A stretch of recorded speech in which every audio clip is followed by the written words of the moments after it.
Yeah. Hello and welcome to HITC Sport. I'm not very well, but it's not the coronavirus, so things could be worse. Today we're going to talk about grassroots football. Yeah, we all watch the Premier League or the Bundesliga or La Liga or the Championship, whatever you fancy, anything of the professional game.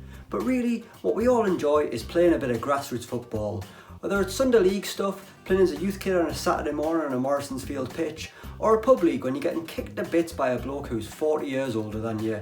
Well, after a bit of thinking and some conversations with past teammates, I'm speaking as if I played at a professional level. I don't even play for a team. I've come up with 27 things you always hear in grassroots football. Number 1, straight into them lads.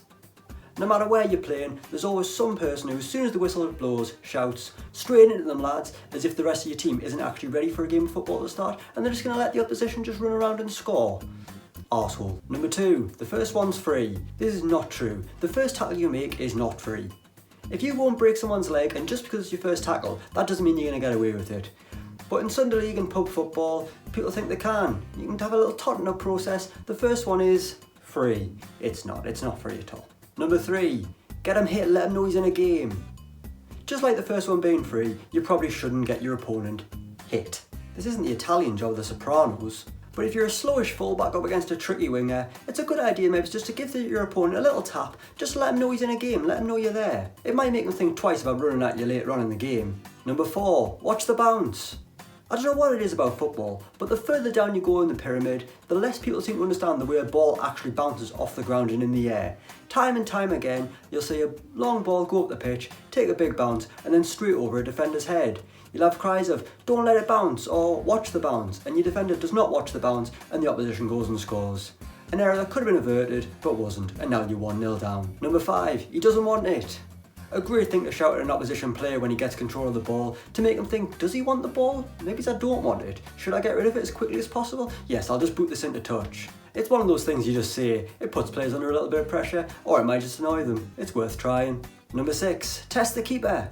This is one thing you'd never hear in the Premier League. At no point is David Silva shouting, test the keeper to Aguero, when they're playing up against David De Gea. They know he's quite good.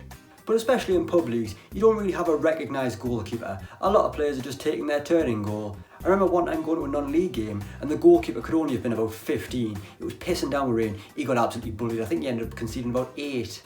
Never mind, son. Number 7, keep it simple. A lot of the time when you're watching Match of the Day and you see Kevin De Bruyne pinging a 70-yard pass across the pitch, you think, I could do that. Or when you're watching Steven Gerrard highlights, you think, yeah, no bother, I'll do that in training. But no, you can't. Keep it simple. Play a 2-yard pass, know your role. Number 8, they can have it in there.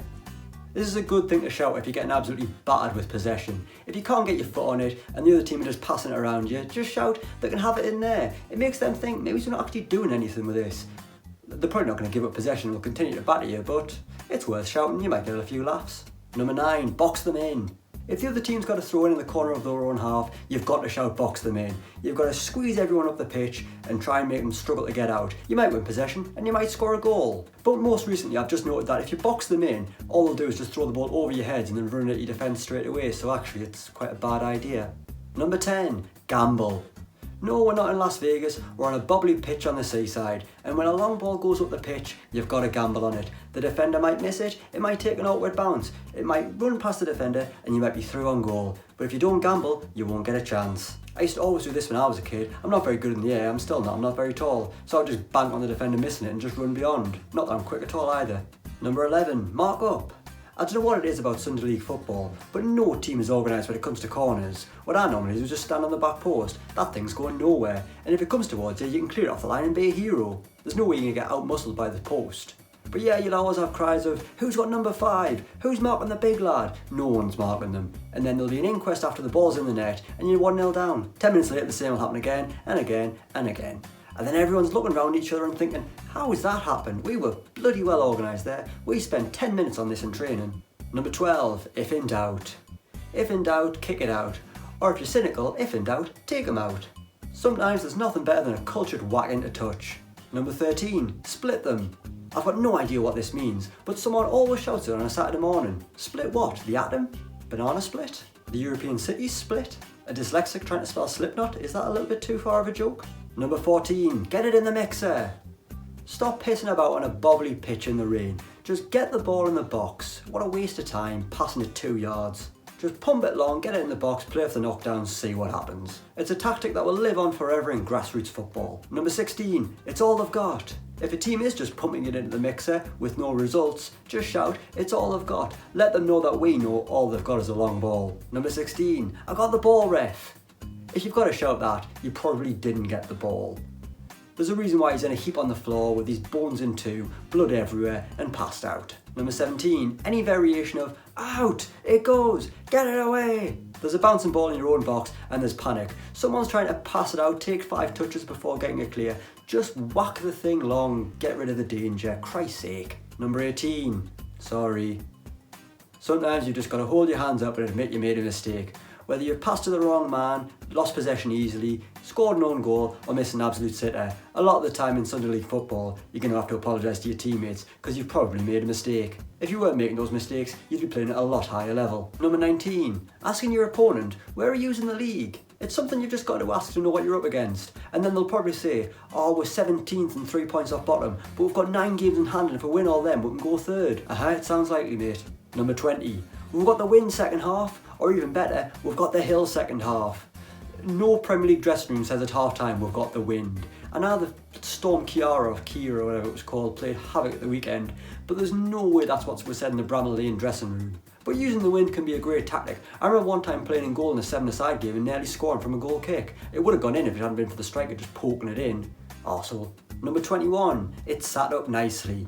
It's the ultimate excuse for missing a shot from miles out. If your team's at a corner and it's bounced out at the edge of the box, you've got to hit it. And the likelihood is you'll hit it back towards the corner flag. But it sat up nicely, what else was I meant to do? Take a touch and pass it to the man in space? Ball off.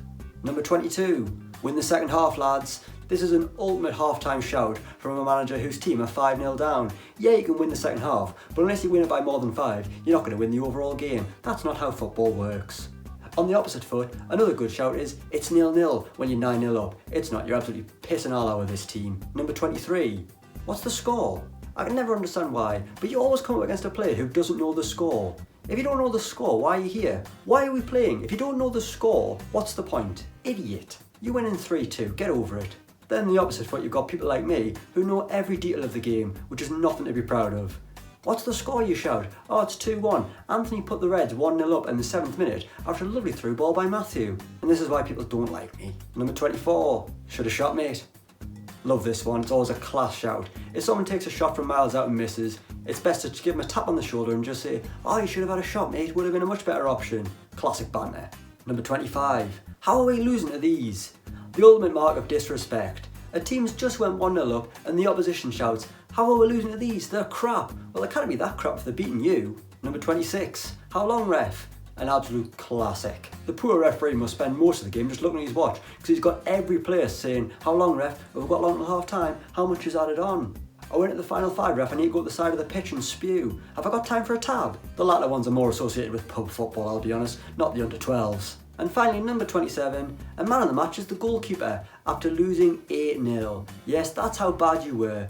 You've played 90 minutes of football, conceded 8 goals without return, and your best player was the one who's had to pick the ball out of his net 8 times. If it wasn't for him, it would have been a lot worse.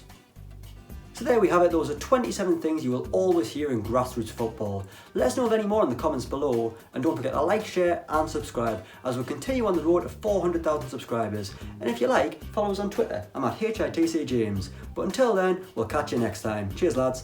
Oh, and before I go, I'll run down some quick Premier League predictions, which has nothing to do with the fact that we're very close to 10 minutes here. I know Leicester Wolves was last night, but I'm recording this ahead of time, so I'll say it ended 3-2 to Wolves. Southampton Burnley, I'll go with 1-0 to the Saints in what will likely be a very boring game. Norwich vs Liverpool, just like the first game of the season, the Reds will batter Norwich. I'll go with 3-0 to Jurgen Klopp's team, who'll be re-energised after sacking off the FA Cup last week. Villa Tottenham, let's say 2-1 to Spurs. Arsenal Newcastle, I'm going to go with a 1-1 draw. Then on Monday night, it's Manchester United vs Chelsea at Stamford Bridge, and to be honest, I'm going to go with a 1-0 win to the away side. Ole Gunnar Solskjaer is going to get out there with another 3 points. Anyway, that'll do for today. Cheers lads, we'll catch you next time and don't forget to hit that subscribe button.